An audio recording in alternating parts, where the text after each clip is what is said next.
You propose we recreate this world here, this Earth 616? Quote, Doom, Reed Richards. The Ultimates return to greatness, spinning out of Jonathan Hickman and Stephen Caselli's Ultimate Universe #1, Rising Stars, Denise Camp, Children of the Vault, 20th Century Men, and Juan Figueroa, Invincible Iron Man, assembles an all-new team of Ultimates in a series that kicks off the next chapter of the new Ultimates line. 6 months ago, Tony Stark sent Peter Parker, a radioactive spider, to set him back on course to become Spider-Man. Since then, Iron Lad, Stark, Captain America, Thor, and Sif have begun to do the same for the other lost heroes, building a network of superpowered heroes hungry for change. Now they must band together to destroy the Maker's Council and restore freedom and free will to a world ruled from the shadows. Ultimates, Volume 4, Issue 1. A diabolical genius known as the Maker used time travel to create his ideal Earth by systematically preventing anyone from ever becoming a superhero and by establishing a secret council of supervillains, the Maker's Council, that rules the world from the shadows. By now, the Maker is gone, locked away in his own facility, the city, by inventor Howard Stark. Howard's teenage son Tony has taken on the codename Iron Lad and teamed up with this world's Doom, a broken Reed Richards, to set things right. First, they stole the frozen super soldier Captain America from the icy depths. Next, they broke the Asgardian god Thor out of prison and were followed by his warden Sif. But the Maker's Council did not want Iron Lad unmaking the world they had built. Council members Captain Britain confronted the team, badly wounding Thor, but losing an eye to the Iron Lad. The Council then launched an attack on New York City using Stark satellites, with Tony and his allies barely escaping with their lives, but now framed as terrorists. Tony Stark turns to watch the news report. It's been 6 months since the Maker's Council attacked New York under the misconception that Tony Stark was a terrorist, causing this terrorist attack. The young Tony Stark, known as Iron Lad, believes they can fix it. Doom,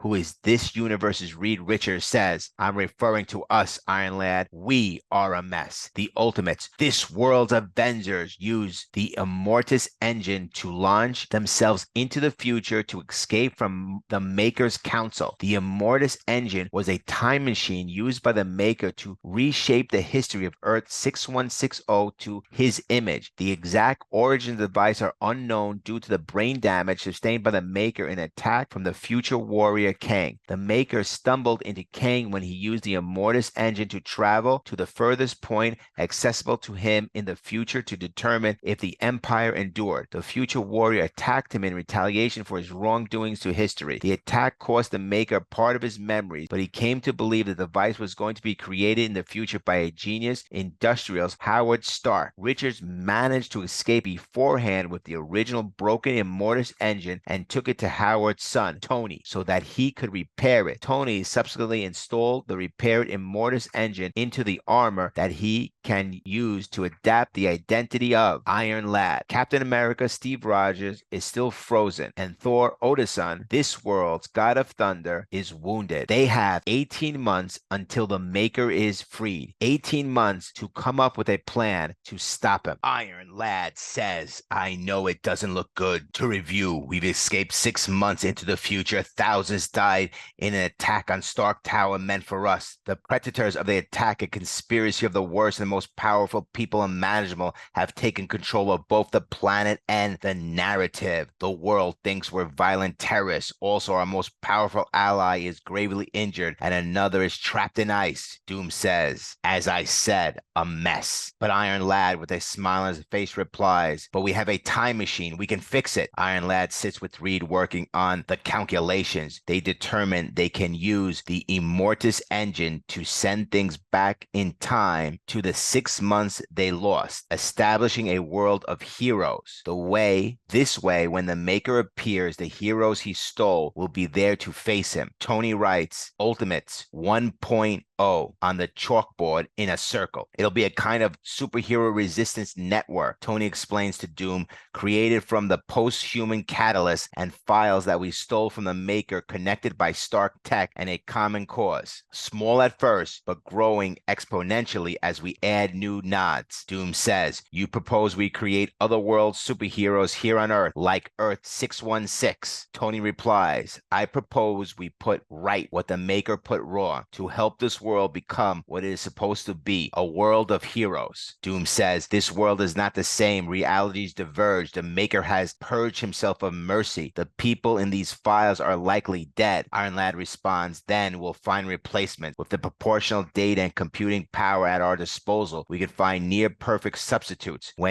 Where history fails, we'll let science choose. The idea is to bring superheroes using the information from their Earth, Earth 616, the regular Marvel universe, to mimic these superheroes. The problem is that some of these superheroes might have died 6 months ago or before, so Iron Lad will use a scenario to find replacements. Doom, this world's Reed Richards says, leave the calculation to me. We'll build your ultimate network 6 months in the past and have an army overnight. As images of heroes from Earth 616, like the Hulk, Fantastic Four, and the Avengers, flash across the screen, Doom reiterates, you must think in 4 dimensions. Tony sets out to free Captain America from the frozen block of ice. When Steve Rogers learns what has happened to the world, including the fall of America, he doesn't take it well. Though he initially distraught, the others are eventually able to calm him down. Thor is in danger of dying from a gaping wound in his chest sustained in their final battle. Tony visits the Asgardians where Sif is sitting by the side of her king and lover. How is he? Tony asks. She stares at the pools of blood that has collected around Thor. This should be nothing for him, but it was a magical weapon. The wound won't close, she whispers. Tony offers help, but Sif shakes her head. It is gods who grant gifts to mortals, not the other way around. So the work continues for Tony and Doom. For 6 days, they have been working tirelessly. On the 7th day, they have worked out the math and chosen their candidates. They use catalysts, wrapping them up in a stark tech, preparing to start their plan. But Steve watches from nearby, shaking his head. It won't work, he tells them. Tony looks at him in surprise. Captain America explains, you can't start a revolution from your living room. Heroes don't come out of a box. It won't work, Steve repeats, pointing to the catalyst they're going to send out. Tony motions to the blackboard, showing the calculations and a high-level math and engineering work. Steve, it's hard for us to understand sometimes, but this should work, Tony promises. Tony moves forward using the Immortus engine to send the catalyst coursing back through time. Edges spark off the boxes as it silently disappear. Everybody pauses for a moment. That would be more dramatic, Steve calls from the back. Tony and Doom turn to the news. If their plan had worked, it would be immediate. There is nothing. No heroes traveling the skies. Doom shakes his head. It looks worse, measurably worse, he says to Tony. As they investigate, they realize that most people turn down the catalyst, preferring to live their ordinary lives. Some tried and failed, even died. Only a few actually succeeded. Tony watches the screen as Spider-Man swings through the city. Tony glances at Steve. All right, I'll admit it. I have not conquered time travel. Steve nods. Until you get better handle on that, maybe we should stick to time traveling the old-fashioned way, 1 second at a time. But Doom shakes his head. You're overreacting. One does not abandon an experiment simply after one failure. We have to troubleshoot and try again. Let's understand why Ultimates 1.0 did not work. The superheroes were given the power, but there was not a catalyst to drive them forward. For example, Spider-Man had the death of Uncle Ben and the careless death of Gwen Stacy in Earth 616. In this universe,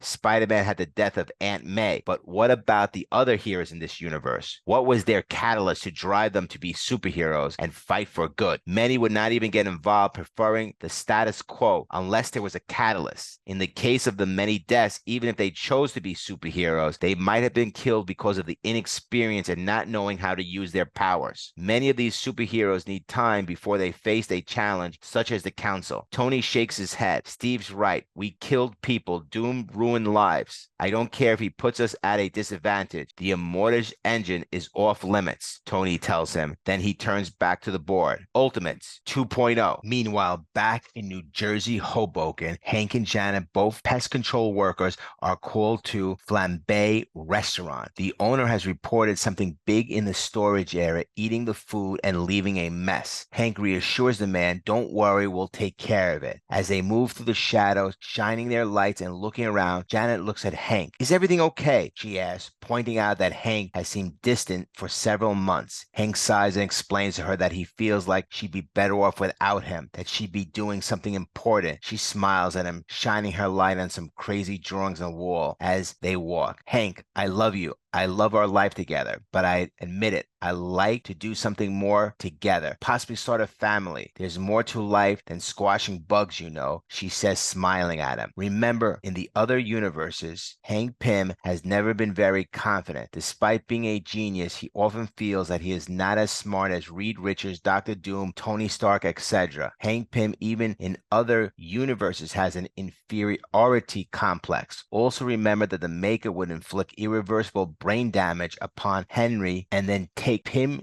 generator from him to store in one of his numerous respiratories as an artifact. They turn the corner and see a Moloids family. In Marvel Comics, Moloids are a subterranean race of humanoid creatures that inhabit the underground regions of the Earth. They are typically depicted as small yellow-skinned beings with large eyes, lacking individual personalities, and often acting as a collective. Moloids are known for their loyalty and servitude to the Mole Man, a supervillain who often clashes with the Fantastic Four. The Mole Man discovered the Moloids in the subterranean, a vast underground realm, and they became his primary minions. Key characteristics of Moloids includes appearance: small stature, yellowish skin, large eyes, and often hunched postures. Society: they live in a vast underground colonies and usually follow a hive-like social structure. Abilities: Moloids are adapted to living underground and able to dig through soil and rock with ease, and they have a high resistance to environmental extremes such as heat and pressure. Moloids play a recurring role in various storylines, particularly those involving the Fantastic Four, where they serve as a foot soldiers and workers for the Mole Man in his numerous schemes against the surface world. Back on the street, the owner asks if they have found the issue, but Janet whirls on him, angry, flashing in her eyes. No way, you got Moloids living down there. From what I can see, an entire extended family. The owner of the restaurant says, all right, I'll pay double, but you'll do the disposal. Hank and Janet both refuse, explaining they don't remove anything that has culture. Those are people. You have to draw the line somewhere. Janet says this is as they both head back to the van. They begin to drive through the city, with Hank beginning to question if they are right about the Moloids. Most people don't see them as anything more than animals, he points out. Killing them isn't even a crime. Suddenly, Hank hits the brakes as Iron Lad says, we need to talk, as he floats in front of Janet and Hank. Instead of wanting to talk to Iron Lad, Hank stops the car and goes in reverse. Janet has many questions. Was that Howard Stark? I thought he was dead. How did he know our names? Hank says, you know, I would never hurt you no matter what. Don't you, Janet? Janet wants to know, where is this coming from? You're Hank Pym. You wouldn't hurt it fly. Just as Janet is questioning what is going on, Thor's hammer goes right through the engine. Then Tony Stark's original holographic message begins to play, telling him that the Maker took their lives and asking if they want to be heroes. The new Ultimates stand in front of the van. Iron Lad says, I'm sorry about the van. We're still figuring everything out. Sif adds, they yet live. How much more gentle do you want? Tony hears his voice in the background from the recordings and thinks, it's so cold. Not a real catalyst that inspires people to be heroes. As you know, Tony had given them a sample of the Pym particles necessary for them to undergo post-human transformation. They should have been heroes, but a great evil robbed both of you of your destinies and left Henry with an irreversible brain damage. The interesting part is Janet calls her husband Hank and Iron Lad calls him Henry. As Pym cannot remember anything, he touches the scar on his head. Iron Lad says, forget that. We don't have much time. They'll be coming for us now. Then Janet says, hey, you're Tony Stark. You killed thousands of people. Tony replies, I hope you're not one of those people who believe everything you're told, Miss Van Dyne. Iron Lad says, look, I don't have to tell you the world is broken. I can see it in your faces, in the sad slump of your shoulders. Well, we're going to fix it, and we need your help. Captain America adds, it's been 6 months and you haven't accepted our offer. I don't blame you. You must have thought you'd be alone, which is why we've come in person. We wanted to tell you. Hank has kept this secret from Janet because he did not want to become a hero, nor did he want his wife to become one. He wanted to maintain status quo. Janet was unaware of the invitation to become a hero. Captain America continues, you won't be alone. We'll be here to help you. You'll be part of something greater, something heroic. Captain Britain stands with an army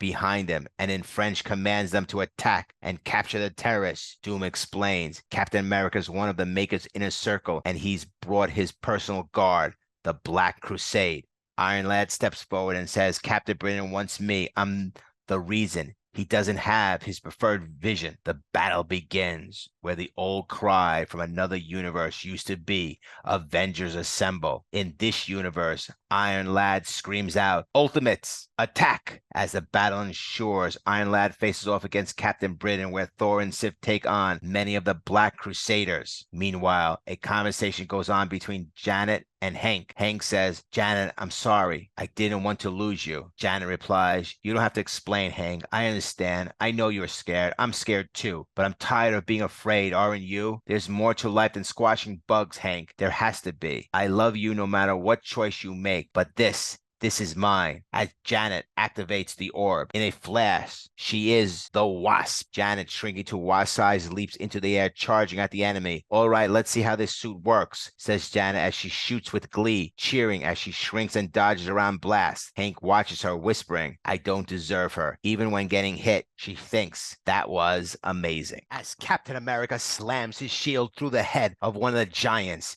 he has a conversation with Henry Pym. Henry says, she doesn't know who I am. She hasn't read the files. She's supposed to be a superhero. She's supposed to make a world a better place. I read all the files about who I was supposed to be. I read everything. Even in that reality, I'm a mess, a failure, a hero, a villain, good, bad, or mad. I can't seem to make up my mind. I'm a loser at best. Henry has read about what he has done in other universes. In each universe, he lacks self-confidence in a way. He has done bad things, but he has also done good things. The fight continues as Captain Britain smashes Iron Lad, cracking his helmet. The Wasp is learning her new powers using her blasters, while Doom is knocking warriors down with his blasters. The big question is, what will Henry Pym do? Will he open the orb? As Iron Lad mocks Captain America for taking his eye and blasts Captain Britain with his center blaster, Henry Pym says, the things it says I did. It says I hurt people. It says I hurt her. Janet, I never hurt her, but I did. It already happened, as he's talking to Captain America. Henry believes if he opens the orb, he will hurt people. He will hurt Janet,